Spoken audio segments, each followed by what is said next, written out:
So today we're going to talk about sexual assault, especially how it relates to litigation in Alberta. Joining me today is Gord Erickson, former police officer, private investigator who specializes in talking to people who have been victimized in sexual assault. So I'll give you a second to introduce yourself. Sure. So my name, as Phillip said, is Gord Erickson. Was with Calgary Police Service just shy of 25 years, retired about a year and a half ago. So I worked in areas at CPS, including patrol, general investigations unit, organized crime for quite a bit, office of the chief, and then office of the regimental sergeant major. Then about a year and a half ago, I left CPS, retired from CPS, and took some time off. And then last year, I formed my own little private investigation business, and have been doing that ever since. And obviously, have your years of police work helped you when you're talking to people who have gone through hard times, or are you? Why don't you tell us a little bit about how your experience helps you relate to people? Sure. And I think one of the things that I always try to do is to place myself in the victim's shoes.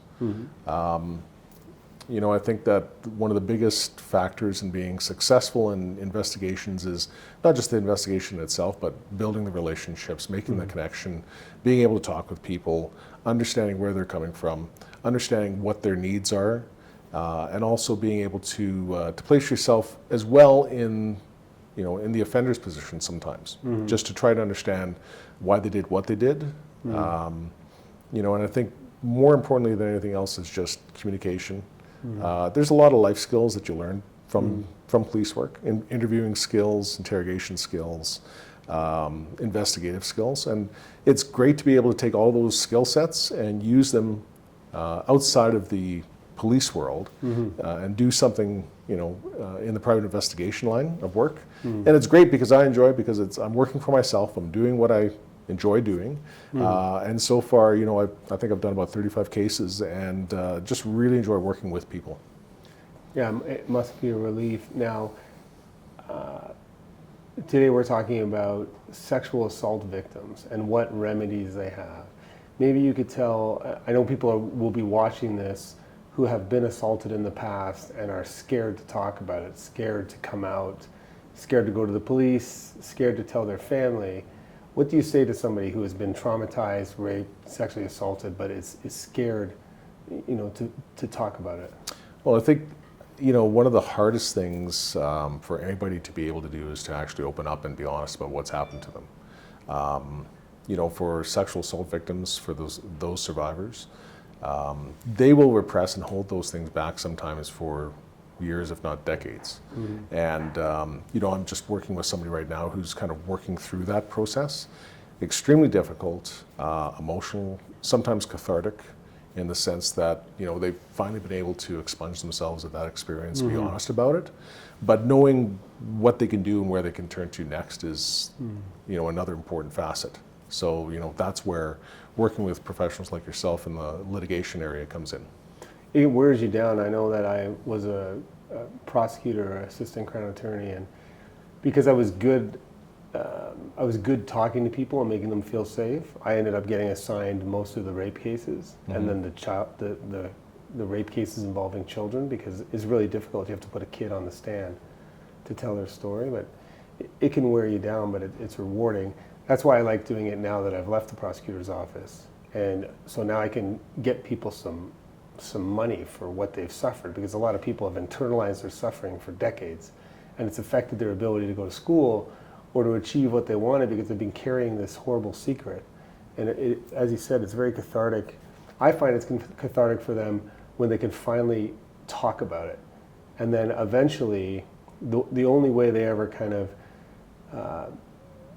get over it is ultimately holding that person responsible by talking about it. Like, have you seen that catharsis that comes from? Oh, I have. And it's different for everybody. For some folks, it may be a little bit easier to talk about than others. And I think of one example that I'm working on right now, where it's been a slow, ongoing process of building that trust, building that confidence, being able to have somebody open up to you and describe what's happened. And I think we were talking before about the fact that this is something relatively new legislatively in regards to historical sexual assaults, right? So that now people actually have that avenue of being able to seek litigation, whereas they didn't before. That's why it's really relevant to Albertans. Is they were one of the last provinces to remove the limitation date to be able to sue. So in the past in Alberta, if you were abused as a child and 20 years had gone by, you couldn't sue. The limitation date was there, whereas the rest of the provinces you could in Canada. So now that Alberta has opened this up a bit more, people who have been burying it and thinking they have no options now have options. What would you say to somebody who's been dealing with it? Well, it's totally fine to come forward anonymously if you want, just to find out some more facts. Whether that's giving you a call, giving me a call, talking to a lawyer about this, or talking to one of their friends about this. But if they want to come forward and have that discussion, it's just a chat, right? And it may be difficult, but I think some people will find that that just kind of nudges the door open for them a little bit. And then the other thing that we found is that when one person comes forward, if it's a situation where there's several victims from a single area, whether it's a case of a religious group that's molesting people or abusing people, or if it's something that's happening in the workplace or coach, if one person comes forward and is honest and shows that confidence and that bravery in being able to do so, then that emboldens other people to also do that. And that's why it's good to have a conversation with somebody you trust. That could be a police officer, but I think some people think if I call the police right away, I might lose some control of it, and it's not the case. You can call a police officer and explain what happened, and they'll respect your wishes for the most part in terms of whether or not they launch an investigation, and they can inform you.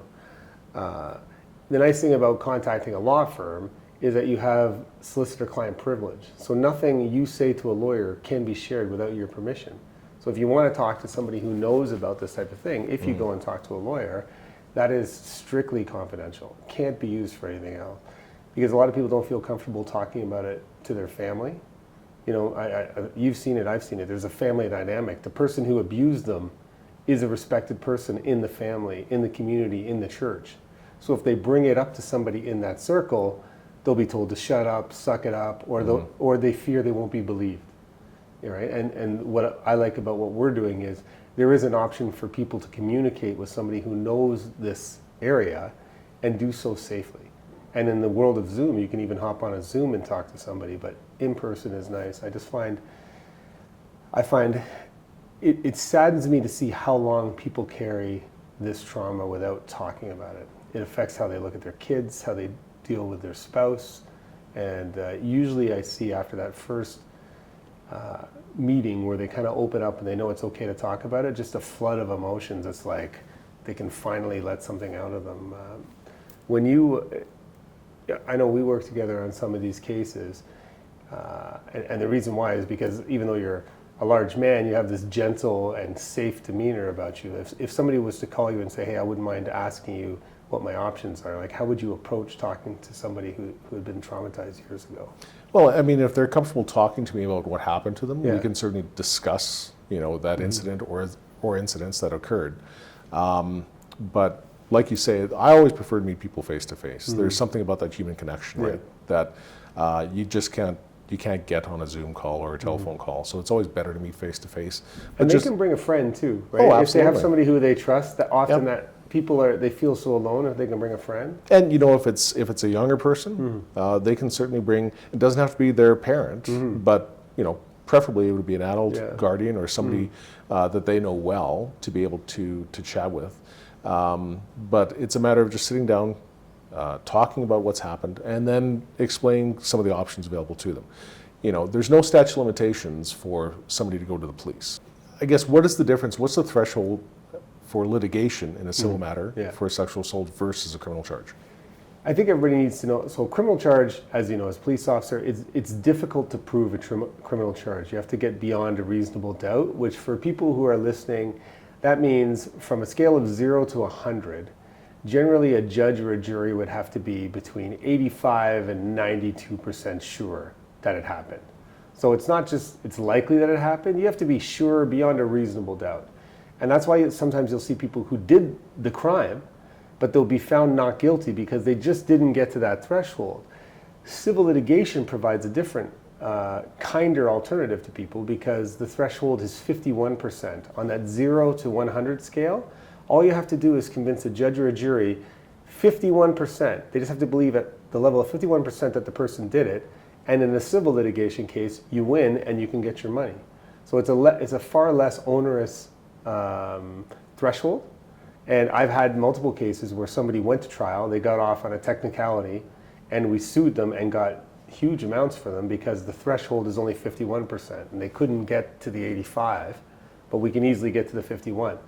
So don't think just because the police don't think there's a charge or somebody's been found not guilty that you don't have any options available to you. Okay. One thing, when you were talking there, I had a thought and I lost it. But one of the things I want to bring up was the fact that, quite often people may not want to come forward, and they may be very, very hesitant to come forward and talk about what's happened and disclose that.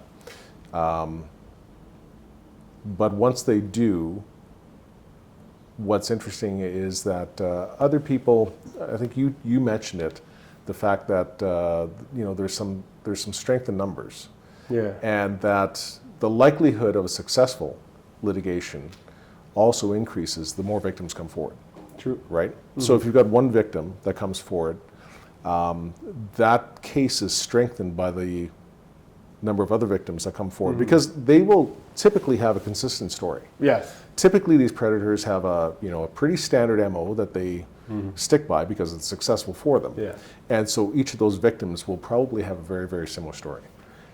Yeah. And so what we're talking about is what we can do after you've been abused. I'd love to spread the message to parents now that always be aware that predators are looking for opportunities to isolate kids, right, under the pretense of helping. So in the church environment, often the priest would find a single mother, right, who's religious. And then they take the little Johnny in, make him an altar boy, mom would be proud. The first target that a child predator puts in their crosshairs is the parent. They build the trust with the parent so that then they get access to the kids. Same in Boy Scouts, same in coaching. Hockey has a scandal right now. You got a single mom whose kid wants to be a great hockey player, and the coach loves him. The coach is paying attention to him. The coach is offering to drive him. The mom is thrilled because she's trying to juggle everything. But so always be aware that if somebody's paying a little too much attention to your kid, most often it's good-natured. But that's how child predators operate. They gravitate to environments where there are children. They are often friendly, professional, but that's how they slowly groom their way into the family, gain trust, and then by the time the kid is doing stuff, they're too ashamed to talk about it. Have you worked on cases like that ever? I haven't worked with children. I've actually worked with workplace investigations involving predators. Give us an example of workplace. So, there's without naming names, of course, but I know of one investigation where it was a workplace that the predator had, there's a certain demographic of victim that this predator would look for. And, just like you're talking about with the young child at hockey, it's a matter of building that connection with that person, being very nice to them, treating them special, and it opens that door to allow that relationship to go down the path that the predator wants it to go down, right? And the case that I'm thinking of involves several people, and once again, it was the same MO that was used for each one of them. So I agree, there's lots of instances where there have been kids that have been victimized, but I think people need to understand it's not always just kids either, right? It could be anybody, it could be any group. Especially in those remote postings that you can find in Alberta, like being up north in a mining community or an oil rigging community. There'll be somebody there who has the power to improve somebody's work, give them the better shifts, do this, and so they'll use that power to get close with their target. the person will think that they can trust them, and then they'll eventually lead them to a place where they're isolated. And I think the way they get away with it is they lead them to a place where there's no witnesses, so it can only be a he said, she said. And then the victim feels like people won't believe me. Yep. Because people have seen me hanging out with them. People have seen me laughing with them over the last 3 months. And that's exactly how the predator operates. They deliberately bring you in, let people see you all being friendly so that they can lure you finally to that spot and then sexually assault you, and then everybody will be like, they won't believe you. But I can tell you that you will be believed if it happened. Like, if you come and talk to me or you and you tell a story, like, we can tell when it happened, and then we're on their side to get the story out. Like, we know how to deal with those predators who isolate, and don't fall victim to the belief that nobody will believe you, because in today's world they will believe you.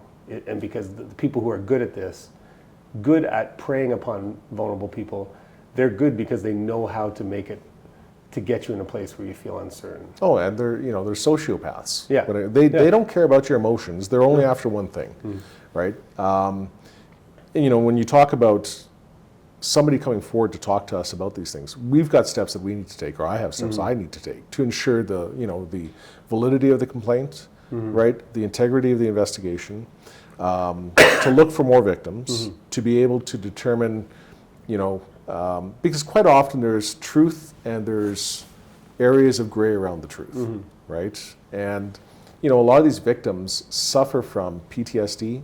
Yeah. They suffer from, that mental void of remembering certain things. Depression, yeah. Right, depression, anxiety, weight loss, eating disorders, sleeplessness. You know what I tell some of the victims is they get really angry that they feel stupid. And what I tell them is, you don't understand that the people who are predators, like you said, they're sociopaths. All of the signs you're seeing and believing them, that's normal to believe it. These are like 1 in 500 people who are sociopaths, who can look at you in the face, smile with their eyes, and be lying to you. So it's not your fault that you were tricked into this. They preyed upon your good nature, right? And then you bury it because you're embarrassed, and you have nothing to be embarrassed about. Well, and recognize the fact that you're probably not the only one that this has happened to. Very likely not the only one that this has happened to. So if you think that you've been tricked and it's a one-off, and you're feeling, foolish is not even the right word, but you're devastated because of what's happened to you, it's happened to other people. Yeah, that's a good point, because they're sitting there kind of feeling shame. How could I be so stupid? How did I let this happen? And they think it's just them that did it. But your point is that if somebody's done it to you, they've done it to 5 or 10 other people. Oh yeah, because they haven't developed this behavior overnight. Yeah. Right? It's been a progression of this behavior. I know somebody, from a period of time ago, who recently was convicted of sexual assault on minors. And, looking back and thinking about things, I could see, I could kind of see back then certain hints, right? And so now, fast forward 25 years, and now they're in penitentiary. Wow. Right, out east for what they've done. And so the reason I bring that up is because, like I say, people that do this, they don't develop this, this manner of seducing and manipulating and abusing people overnight. They've learned how to master this themselves. That's true, and they become quite good at hiding it. So, yep. And until somebody talks about it, they're going to keep getting away with it. Absolutely, and if victims want to come forward, and I like to think that if somebody wants to come forward and talk to me about something, I don't hold judgment. I never judge people. I don't judge people for what they've gone through or what they've done. I just want to hear the story and talk to them about that, find out what's happened, and then if they want, then I'm more than happy to help steer them in the right direction to help them. Yeah, what I would say if people are considering it is you can have control the whole way. So let's say, for example, you were abused as a child, either by a church member, a coach, a worker, or you're abused as an adult in the workplace. If you come and speak to somebody you trust, which let's say it's a lawyer who knows this area, you can describe what happened, they can give you some feedback.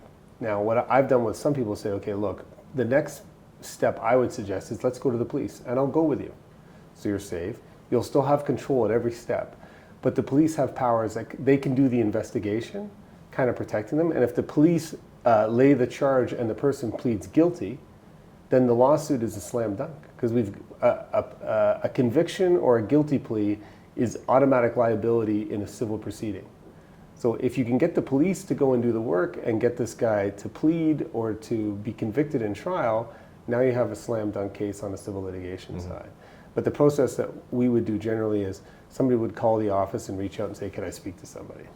And then if I was to speak to them as a lawyer, once I know I have a good case, then I usually will hand it off to you and say, hey, do you mind going and having a detailed conversation with them just to kind of help them tell their story again. And I think one of the best things that we do is we almost embolden the victim. Like we're there, like you have kind of two people who know what they're doing that are security around them as they go through the process so that they're not fearful of what's happened next. And if ever they have to go to trial, we usually lift them up so that they become outstanding witnesses by the time they get there. Yeah, and you know, when you talk about interviewing them and having that discussion with them, it doesn't have to happen in one interview, right? This could be a series of, you know, slowly getting your story out at your comfortable speed, right? It doesn't have to be, you don't have to just say it all. You can go at this at your own speed. The other question I guess that I had for you, because I've been asked this myself of victims, is will this go to trial? Will my name be out there? Yeah. Right? So if it's a civil litigation, and if you're able to settle before trial, do you prefer to do so? Or, because I understand where some victims are, you know, I want to deal with this and I want to receive damages for what's happened to me, but I don't want to go to trial. I don't want my name out there. So how does that work? Yeah, so any case involving sexual assault, you'll usually use the initials. So it would be, you know, RD versus, you know, the perpetrator's name. So the perpetrator's name would be on the lawsuit, but only the initials of the victims would be there. And you can ask for a publication ban. In cases of workplace sexual harassment, as you know, we can get the complaint, you do a very thorough interview process, capture it all, we can go to the corporation and say, hey, look, this is what we've got here, would you like to settle, right? And so we don't even have to do a lawsuit sometime, the way that we build it up.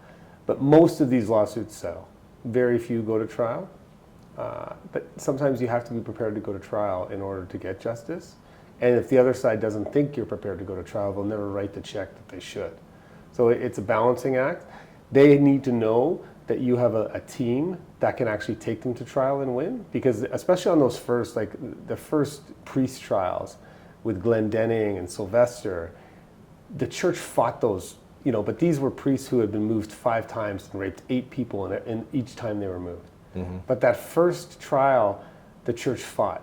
And as soon as you got that conviction, then they started settling all of the people who had been doing it. So somebody has to be the first, but you're not necessarily going to be the first. And if you don't want to go to trial, you don't have to go to trial. But I find people start off very scared, unsure. But as we start going, because we have such a good team, it's not like a normal law firm or a team where they just kind of ignore you. Like, because they feel so well protected and represented, by the end they're like, look, if you guys don't want to do it, we'll go to trial. Right? We can have a publication ban, but I think even part of the final healing process is actually, I've had people tell me that the thing that made me whole again was looking him in the eye and knowing that I have the power to name what you did to me. And it took 3 years. But that's how you reclaim your life, right? They no longer own you because you're scared to talk about it. And looking them in the eye and saying, you did this to me, that's, you know, it gives me shivers to talk about. That's how they get their life back from these bastards. On the, you know, the shame, the guilt, the anxiety that they had for all that time, you know, can finally dissipate. Or channel it into kind of anger and making it better. And then you see them cry when the other victims come and thank them. Any final thoughts you would say to people who have been dealing with this? Well, and you alluded to the fact that, you know, if a client comes to your firm and is looking to move something forward and have you hear the case and have me do the investigation, you know, I think it's important that people understand that they're going to be supported throughout that entire process. So while I conduct an investigation, one of the other things I do is witness management. So being able to talk them through what's going to happen. If they need a ride to court, take them to court if they're going to court. All those little things that probably sets your firm apart from others is just that support that we provide to the clients. Yeah, it's nice to know because there's a power imbalance if the sexual assault happens in the workplace or as a kid. One of the things that I don't want to brag about, that I'm proud of, is that when they hire our team, they've got an ex-military veteran and an ex-Crown and an ex-police detective who's now a private investigator. Like, you have a fairly strong team around you to protect you from anybody who wants to sort you out. The last thing I would say is that for the people, the rural people, I think have been underserviced in this area, because sometimes you get into these rural communities where it's very patriarchal. Unfortunately, most people won't see it because they don't, even in some of these Mennonite communities, or they don't have social media. But there are some monsters in those communities who have done widespread damage. Not all of them, but they are there, and nobody dares challenge them. And if you're ever in that situation, like, somebody has to be the first to bring it up. Because I know in the cities, if we find an abusing coach or an abusing priest, we can flush it out. But it's really hard to get into those rural communities where monsters get away with it, because people feel so isolated on a farm or in a community. Have you ever done any work in those areas? I was actually just speaking to a potential client not that long ago, just past week, about that type of situation where it's a community, it's a Mennonite community, that, as you say, in those types of communities, it can be very divisive as to, if somebody decides to come forward and talk about things like that, then all of a sudden there's a shun from the rest of that society that they belong to. Yeah. Some of those folks want to move on and get out of that, move into the more modern mainstream of society and just move along. And so I'm not sure, I'm thinking about the case that I've got coming up right now. I'm not sure if that's going to be a case where that person's going to feel comfortable once they extract themselves from the community, and then they can actually talk more about it. Because right now they're in a tough spot, right? But hopefully they'll come around. Right on. Well, thank you for coming and talking about this today, and hopefully we can do more good in Alberta. Absolutely.